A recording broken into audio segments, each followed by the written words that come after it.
Hello and welcome to Warcraft Daily for today, the 6th of December 2013. So in today's news we have some Karazhan speculation, which is actually rather interesting, then some blue posts, and finally a bunch of tweets. Overall, it's pretty decent stuff.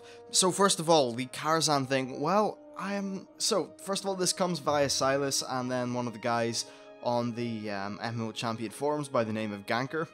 And he said that he realized something when he looked at one of the concept art maps that they showed during the Blizzard art panel for Tanaan Jungle, and there's a place in it called the Chronal Tower, Chonal. I'm not too sure exactly how it's pronounced, but what Chronal means, or Coronal, or whatever, whatever, it means pertaining to time. So this essentially means tower pertaining to time.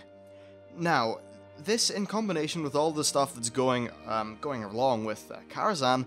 Well, here's one thing about Karazhan. It also fits the description of a tower pertaining to time, doesn't it?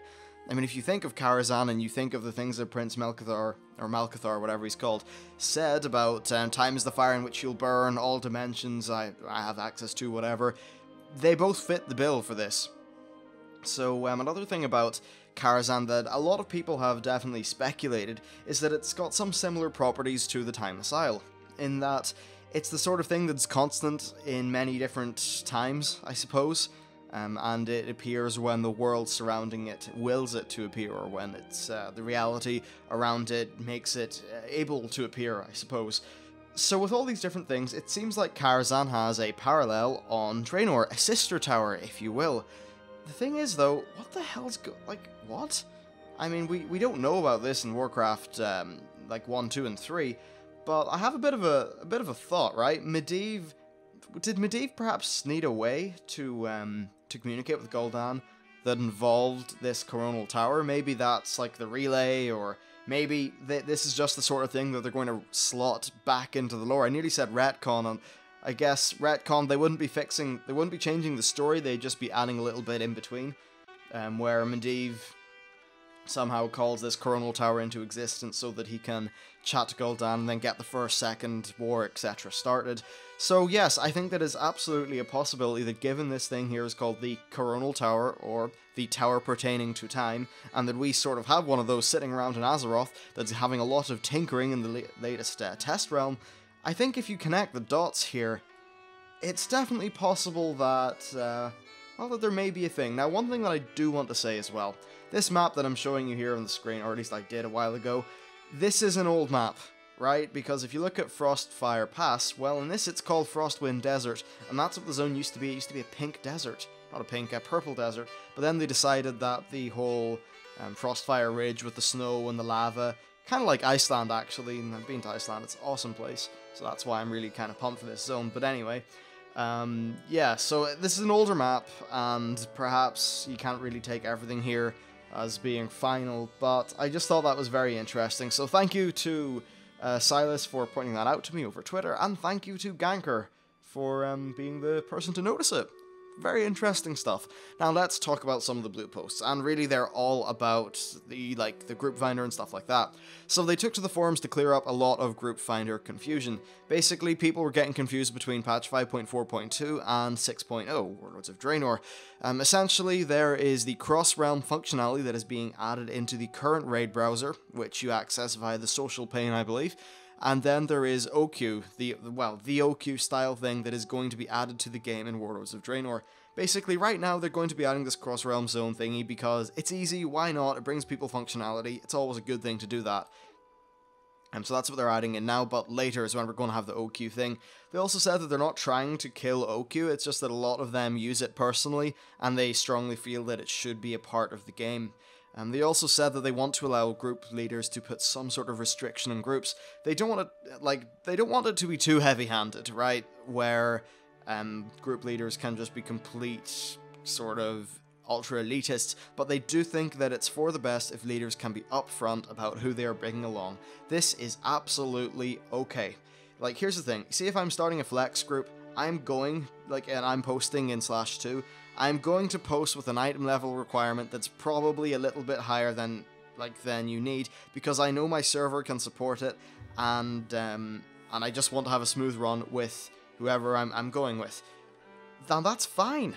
that is okay. And if someone like messages me and says, you know, well, look, maybe I'm a little bit low, but I understand the bosses, then I'll absolutely take them on. But the thing is that when you're dealing with people's free time, I think it's okay to be able to filter out some people based on whatever metric you like. Now, it's not going to be as bad as the gear score debacle, whatever, that happened in Wrath of the Lich King. That was bullshit. I call clear bullshit, and that whole thing, it was terrible. Basically, for those of you who weren't there was this really popular add-on called Gear Score, and it would profile your gear, your gems, everything, and just give you a number. So kind of similar to the way they do item levels now, but it seemed to be far more prolific. Remember, I think it was it 9,000 you needed to get into ICC or something? I don't know, but whatever. I would actually, when I was forming pugs, sometimes I used to do that for ICC, I would put in a really, like, a basic gear score requirement that was rather low, and then I'd say that I'd, you know, give this, like, a quick little interview with people, so that I know, like, they're kind of up to snuff. But yes, in general, I think this sort of thing is up to the group leaders. Now, what I'm going to say is, right, maybe it does suck if you don't have the gear to get into some of these groups, but I suppose what's worth remembering is that in the current system of the game, there are ways that you can upgrade your item level to the point where you will be able to get into groups like this. And if you can't, then I think it's, in a way, the game sort of asking you to step up to the plate and perhaps try leading a group or something like that. Yeah, it's going to be a different system, but overall, I think it's going to work out quite well. Just, yeah, let's move on to the final thing they said, is that the system will not, rely on battle tags or real ID. But, of course, they encourage you to battle tag or real ID people who you get along with, which is absolutely great. And it's probably worth clearing up, by the way, when I'm saying about these group restrictions, I'm not saying that anyone should be that douchebag that's asking for, you know, need a flex, you must be item level 540 or something ridiculously high. No. That's way, like, not what I would ask. I just think it's important that people are able to put in some just clear things out of the gate that let people know what kind of group they're doing and what kind of thing they're expecting. That way, there's more understanding, and when there's more understanding, that's generally the best way to do it. Now, that's not to say that in times when I've been in lower grouped runs that it's been a problem. There are times I remember where I've been in a lower grouped thing.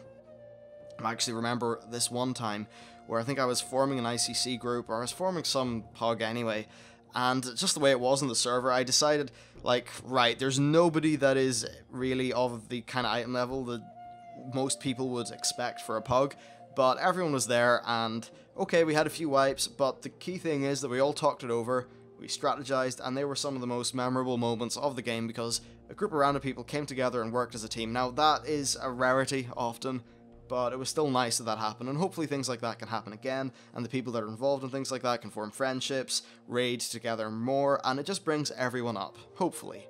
Maybe I'm being too idealistic with the whole thing. That's definitely possible. Anyway, let's move on to the tweets. So in regards to tanks and healers moving to other specs, they said that you can use your healing gear as, say, DPS, but you will do that knowing that you are wasting some stats. Now, the thing about this is that you will have Spirit as a healer, right? And the Spirit will be on your non-armored pieces of gear. The thing is, though, Spirit really isn't too useful for a DPS, so yeah, you will be wasting some itemization points, so you'll have to swap those pieces out if you want to be optimal.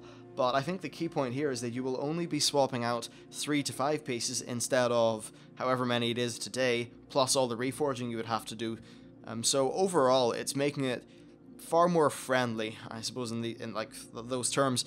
Really, I think it's nearly like you're going to have your main set of armor, and then depending on your spec, you will have all these different secondaries, and because the secondaries, like, they have a lot of cool stats from what I've been looking at them, you will have a good deal of customization there. I think a lot of people have been worried that this is a streamlining.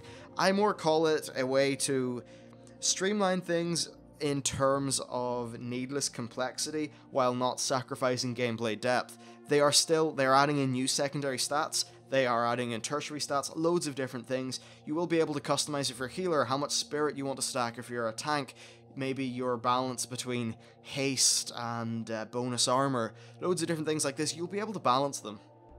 So yeah, pretty much if you are like going to be doing a hybrid spec, personally I see it that you will be able to use your full healing set. If you say if you're a holy paladin, you just want to do some quests or some solo content, whatever, then you can switch into ret. Okay, some of your pieces will not be perfect, but you know what? it'll be enough to do. It won't be like it is today, and you'll at least be able to do that content without having to worry about gear. And if you really do want to like start raiding in 2 specs, then okay, you'll maybe need to get some new secondary pieces of gear, but I don't see that to be a big problem. Now, another concern, I think, is that, well, if these armor sets are just going to be okay for both specs, doesn't that cut down on the potential loot that we can get? Well, yeah, in one way it does. You may not need to get 2 sets of armor, but there's another side to the coin. Of course, there are tertiary stats, there are bonus sockets, and also, what are the other things called? Well, I'm sure they're very important, so yes, those. There's the 3 new kind of bonus, yeah, Warforged, that's it. There's these things, and they are all things that you will see from time to time. They won't be ultra rare, but they won't be common, so you'll always have goals with your gear. And I just think this is going to be a way more fun way of doing gear in an MMO, and actually a way that hasn't really been done as much before, so I think it's very good. Now, they also said that the combat mechanics will now support the bonus armor thing. The way this works, right? Now, you have dodge and parry currently, they're the ones that are being removed, but you only dodge some swings. You can't dodge every swing, meaning that these stats only affect some boss swings, whereas bonus armor will affect them all, and this actually changes how they do some core boss mechanics for tanks. It means that they can probably have a little bit more DPS and burst DPS from a boss as a kind of effective HP/gear requirement, because say there was a boss which was going to do one big giant smash, right? And if they can rely on tanks having bonus armor, then they can think, well, yeah, if they're geared for this, then that giant smash will be something that will be survivable, but it will probably bring the tank to a scary amount of health, and that will enforce some gameplay for the tank who has to use their cooldowns, and the healer who has to pay attention to the tank. Now today, that cannot happen as much, because what happens if you just happen to not dodge that attack? And it's just in like a normal swing or something like that, then you get splattered. So I think it's going to make a far more dynamic and interesting scene for tanks and healers, and the interplay between them should be more interesting. Of course, the argument between the whole dodge parry system where you have a chance to take greatly diminished damage or no damage versus the flat reduction, this is a debate that's been going on for a very, very long time in the tanking community. But I think that what matters the most is which one allows Blizzard to make the best bosses, because they will be making the best bosses for tanks. Therefore, I think it's probably they're going in the right direction, in my opinion. Now, finally, on the topic of alts, they actually seemed a little bit sad, because it seems like a lot of people are not playing alts to experience a new character, which is the design intent. A lot of people are just kind of rolling up an alt because they want to do the exact same content that they do in their main, but from a different character.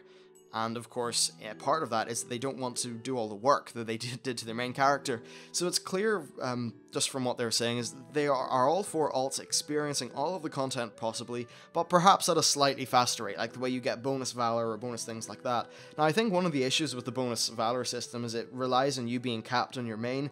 I don't really think that's fair. There's probably a better scaling method they can, maybe so if you get 500 VP on your main, then you'll get a bit bonus on your alt. Or something like that. I think that's just a more interesting, not interesting, I think it's just more like a more fair way to do it, because can you expect people to be capping on their main all the time? No, I don't think so. But yeah, generally, like personally, I am for alts being separate characters, really, and not like inheriting everything. I think alts inheriting reputation is probably one of the biggest sticky topics, and it's not something I'm going to give a definitive answer on, but, well, providing... Okay, so I think the problem was not that there was no reputation sharing. I think the problem was Mists of Pandaria reputations. So, with reputations not being handled like they were in the start of Mists, I think that no cross-character rep will actually be fine in the next expansion. It was just the really bollocksed up way that they handled early Mists that led to that perception. But that's what I think. If you disagree, then that is cool, and I totally understand where you're coming from. But anyway, that's it for today's show. If you enjoyed it, please like, subscribe, all that good, delicious, yummy stuff, and I'll see you next time.